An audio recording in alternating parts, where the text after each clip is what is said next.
Здравствуйте, я Иванова Айнур, ученица 7 класса Жарханской средней общеобразовательной школы-интернат имени Бориса Григорьевича Игнатьева.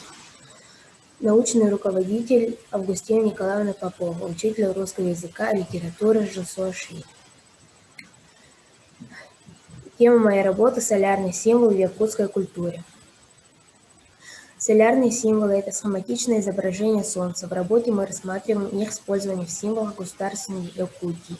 Символ Солнца в танце Осохой. Цели работы – раскрыть значение солярного символа в духовной жизни якутского народа. Гипотеза. Солярный символ присутствует в символах государственности Якутии как отражение древних верований народа Саха. С конца 90-х годов XX века значение этого символа углубилось и появилось на гербах улусов. Возросла роль Осохая как духовно объединяющей силы. Все эти факторы связаны с ростом национального самосознания, пониманием уникальности Якутии в составе России. Предмет исследования. Солярный знак символа государственности Якутии и символика Солнца в танце Осохой. Методы исследования. Анализ литературы в соответствии с темой. Систематизация отобранного материала. Сопоставление и сравнение. Опрос, обобщение. Работая над докладом, мы выяснили, что солярный символ во всех культурах несет глубокий философский смысл. Используется в символах государственности. Во флаге Якутии белый круг – северное солнце, которому поклонялись предки якутов как богу. Герб улусов Якутии, утвержденный в начале 2000-х годов, аллегорически отражает их особенности.